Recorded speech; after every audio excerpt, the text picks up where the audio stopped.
नमो अरिहन्ताणं नमो सिद्धाणं नमो आयरीयाणं नमो वज्रायाणं नमो लोये सौवसावूणम्। 1008 श्री मूलनायक आदिनाथ भगवान की जय। द्वासांग जिनवाणी माता की जय। आचार्य श्रेष्ठ आचार्य गुरुवर श्री 108 विद्यासागर जी महाराज की जय। जगत पूज्य निर्यापक श्रमण मुनि पुंगव श्री 108 सुधा सागर जी महाराज की जय। समस्त मुनि संघ की जय। श्रीमन्तामर शिरस्तटरत्न दीप्ति तोयावभासि चरणाम्बुजयुग्ममीशम् अर्हन्तमुन्नतपदप्रदमाभिनम्य तन्मूर्तिशुद्ध्यदभिषेकविधिं करिष्ये। अत्पौर्वाण्यक देववंदनायां पूर्वाचार्यानुक्रमेण सकल कर्म क्षयार्थं भाव पूजा वंदना स्तव समेतं श्री पंचमहागुरु भक्ति पुरस्सरं कायुत्सर्गं करोम्यहम्। याः कृतिमास्तदितराः प्रतिमाजिनस्य संस्नापयन्ति पुरुहूतमुखादयस्ताः सद्भावलब्धिसमयादिनिमित्तयोगात् तत्रैव मुज्ज्वलधिया कुसुमं क्षिपामि। ओम ह्रीं श्री अभिषेक प्रतिज्ञानाय परिपुष्पांजलिं क्षिपामि। श्रीपीठ कृलिप्ते विशदाक्षतोघैः श्रीप्रस्तरे पूर्णशशाङ्ककल्पे श्रीवर्तके चन्द्रमसीति वार्तां सत्यापयन्तीं श्रियमालिखामि। ॐ ह्रीं अर्हं श्रीकारलेखनं करोमि। कनकाद्रिनिभं कम्रं पावनं पुण्यकारणं स्थापयामि परं पीठं जिनस्नपनाय भक्तितः। ओम ह्रीं श्री पीठ स्थापनं करोमि। चामर सुदर्पण पीठ कुंभ तालध्वजातप निवारक भूषिताग्रे वर्धस्वनन्द जय पाठ पदावलीभिः सिंहासने जिन्भवन्तमहं श्रयामि। वृषभादिषु वीरान्तान् जन्माप्तौ जिष्णुचर्चितान् स्थाप्याम्यभिषेकाय भक्त्या पीठे महोत्सवम्। ओम ह्रीं श्री धर्मतीर्थादिनाथ भगवन्नेः पाण्डुक्षलापीठे स्नपनपीठे सिंहासने तिष्ठ तिष्ठ। श्रीतीर्थकृष्णपनवर्यविधौ सुरेन्द्रः क्षीराब्धिवारिभिरपूरयदुद्घकुम्भान् तांस्तादृशानि विभाव्य यथार्हणीयान् संस्थापये कुसुमचन्दनभूषिताग्रान् शातकुम्भीकुम्भौघान् क्षीराब्धेस्तोयपूरितान् स्थापयामि जिनस्नान चन्दनादिसुचर्चितान्। ओम ह्रीं श्री चतुष्कोणेषु चतुष्कलश स्थापनं करोमि। आनन्दनिर्भर सुरप्रमदादिगानैर्वादेत्र पूरजय शब्दकलप्रशस्तैः उद्गीयमान जगति पतिकीर्तिमेनां पीठस्थलीं वसुविधार्चनयोल्लसामि। ओम ह्रीं श्री स्नपनपीठ स्थिताय श्री आदिनाथ जिनेन्द्राय अनर्घपद प्राप्तये अर्घ्यं निर्वपामीति स्वाहा। कर्म प्रबन्ध निगडैरपि हीनताप्तं ज्ञात्वापि भक्तिवशताः परमादिदेवं त्वां स्वीयकल्मषगणोन्मथनाय देव शुद्धोदकैरभिनयामि महाभिषेकम्।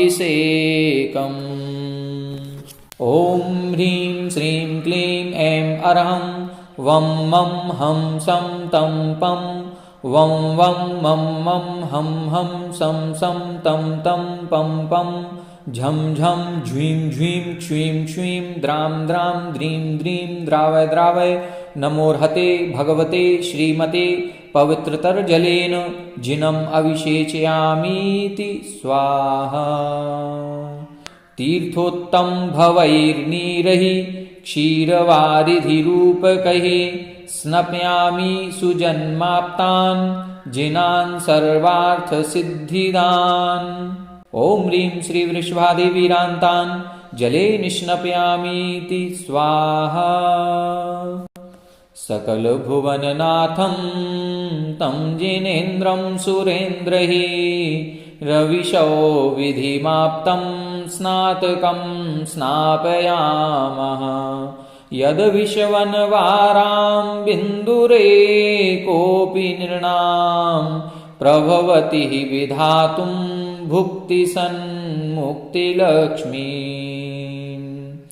ॐ ह्रीं श्रीं क्लीं ऐं अरहं वं मं हं सं तं पं वं वं मं मं हं हं सं तं तं पं पं झं झं झ्वीं झ्वीं क्ष्वीं क्ष्वीं द्रां द्रां द्रीं द्रीं हं झं क्ष्वीं क्ष्वीं हं सः झं बं ह्रः यः सः क्षां क्षीं क्षूं क्षीं क्षैं क्षों क्षौं क्षं क्षः क्ष्वीं ह्रां ह्रीं रूं ह्रीं ह्रैं रों ह्रौं ह्रं ह्रः द्रां द्रीं नमोर्हते भगवते श्रीमते ठाठा इति वृच्छान्ति मन्त्रेणाभिषेकं करोमि।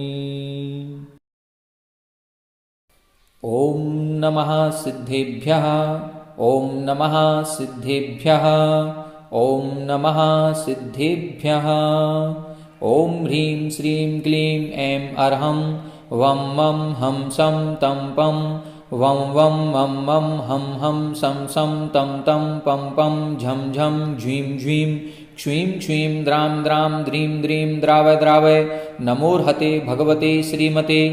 ॐ ह्रीं क्रौं मं पापं खण्डय खण्डय जहि जहि दह दह पच पच पाचय पाचय।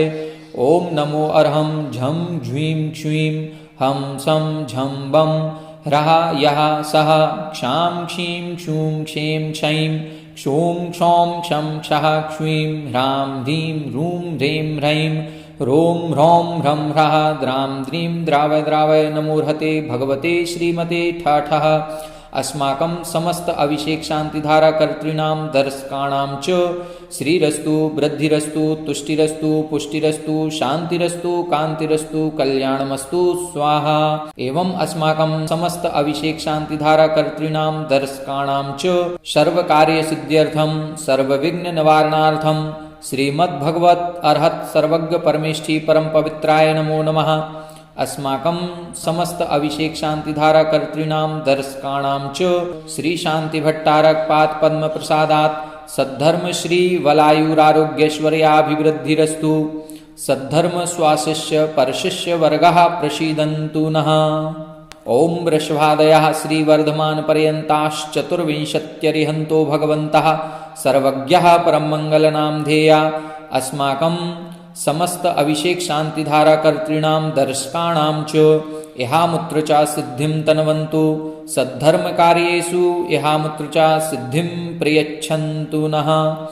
ओम नमोर्हते भगवते श्रीमते श्रीमत्पार्षदीर्थंकराय श्रीमद्रत्नत्रय रूपाय दिव्य तेजो मूर्तये प्रभामंडल मंडिताय द्वादश गण सहिताय अनंत चतुष्टय सहिताय समव शरण केवल ज्ञान लक्ष्मी शोभिताय अष्टादश दोष रहिताय षट्चत्वारिंशत् गुण संयुक्ताय परमेष्ठी पवित्राय सम्यक ज्ञानाय स्वयंभुवे सिद्धाय बुद्धाय परमात्मने परम सुखाय त्रैलोक्य महिताय अनंत संसार चक्र प्रमर्दनाय अनंत ज्ञान दर्शन वीर्य सुखास्पदाय त्रैलोक्य वशंकराय सत्य ज्ञानाय सत्य ब्रह्मणे बृहत् फणामंडल मंडिताय ऋष्यार्का श्रावक श्राविका प्रमुख चतुः संघोपसर्ग विनाशनाय घाति कर्म क्षयंकराय अजराय अभवाय अस्माकं समस्त अभिषेक शांति धारा कर्तॄणां दर्शकाणां च व्याधिं घिनन्तु व्याधिं घिनन्तु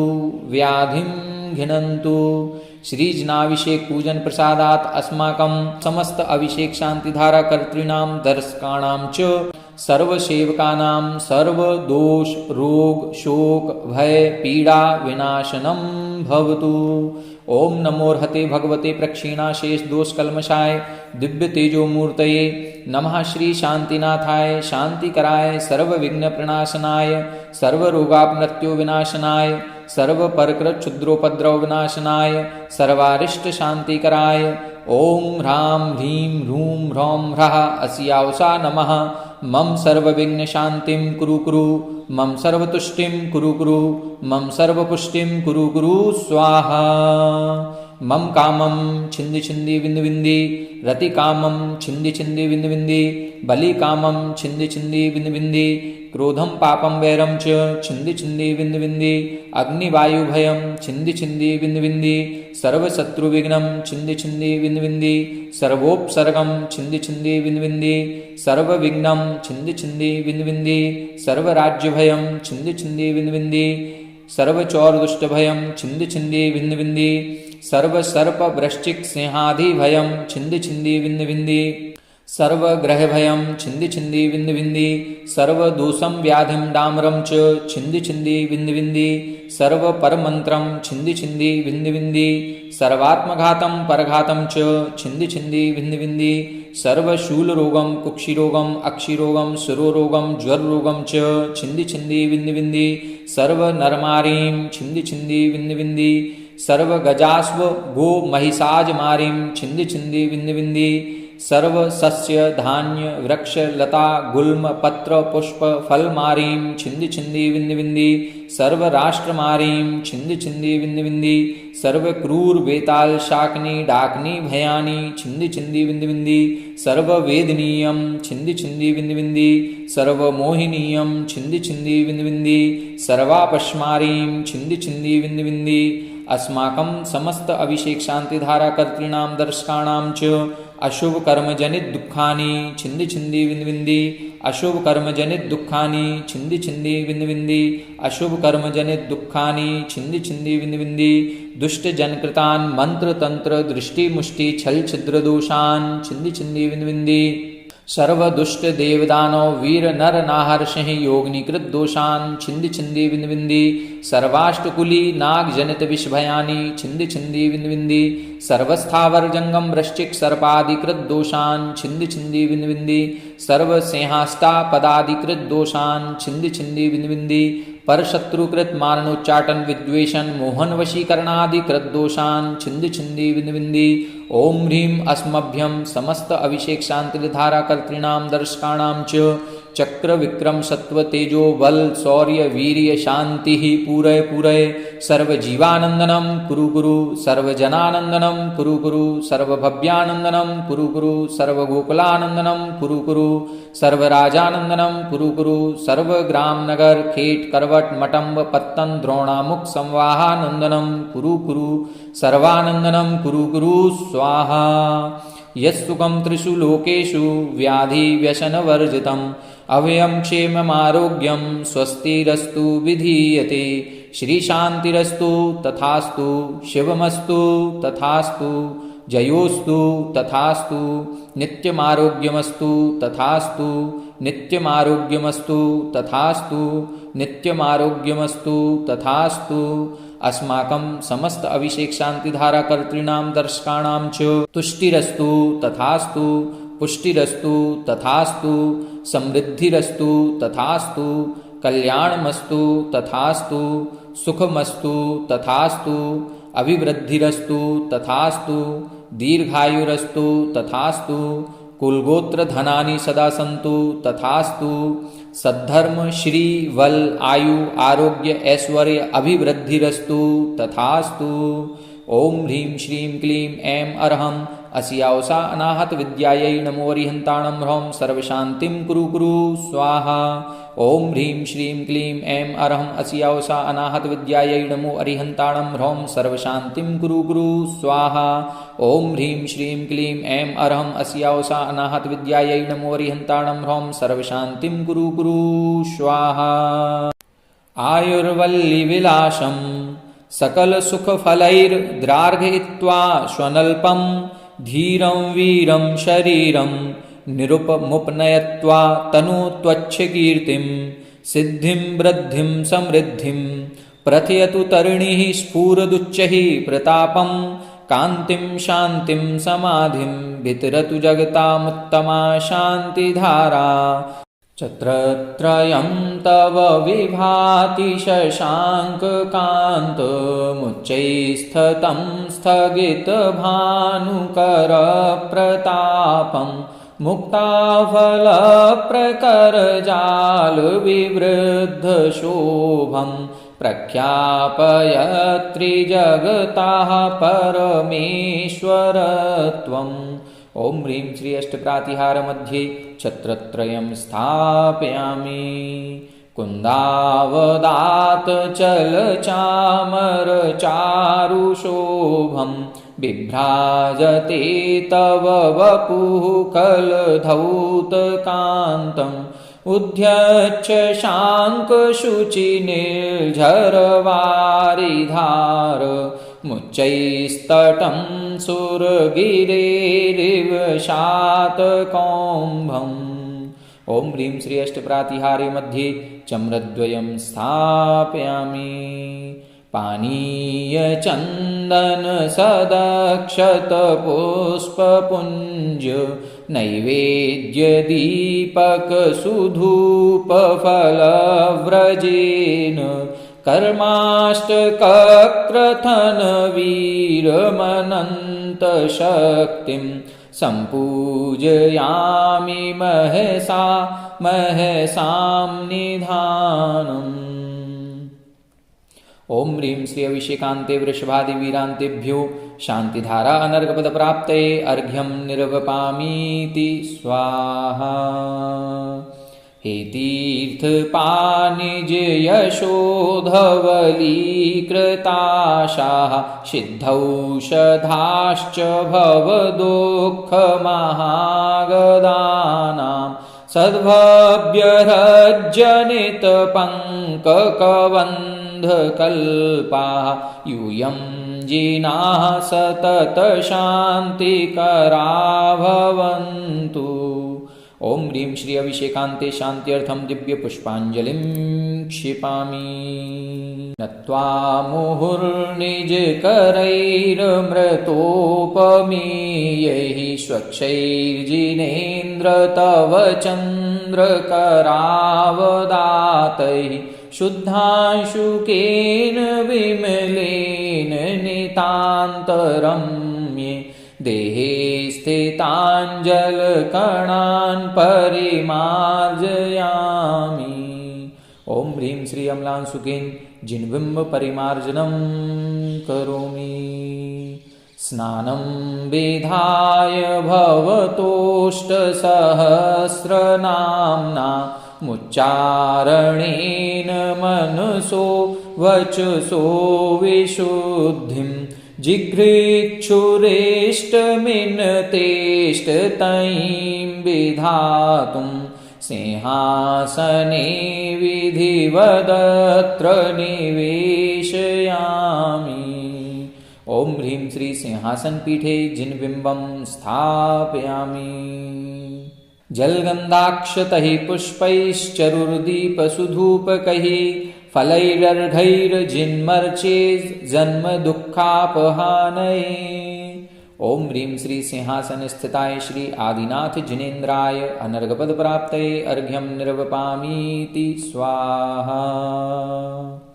नत्वा परीत्य निजनेत्रललाटयोश्च व्याप्तं क्षणेन हरतादघसञ्चयं मे शुद्धोदकं जिनपते तव पादयोगात् भूयाद्भवातपहरं धृतमादरेण मुक्तिश्रीवनिताकरोदकमिदं पुण्याङ्कुरोत्पादकम् नागेन्द्रत्रिदशेन्द्रचक्रपदवी राज्याभिषेकोदकम् सम्यग्ज्ञानचरित्रदर्शनलता संवृद्धिसम्पादकम् कीर्तिश्रीजयसाधकं तव जिनस्नानस्य गन्धोदकम् ॐ ह्रीं श्री जिनगन्धोदकं स्वललाटे धारयामि। इमे नेत्रे जाते सुकृतजलसिक्ते सफलिते ममेदं मानुष्यं प्रतिजनगणादेयमभवत् मदीयाद्भल्लाटादशुभतरकर्माटनमभूत् सदेद्रक्पुण्यौघो मम भवतु ते पूजनविधौ। इत्याशीर्वादः परिपुष्पाञ्जलिं क्षिपामि।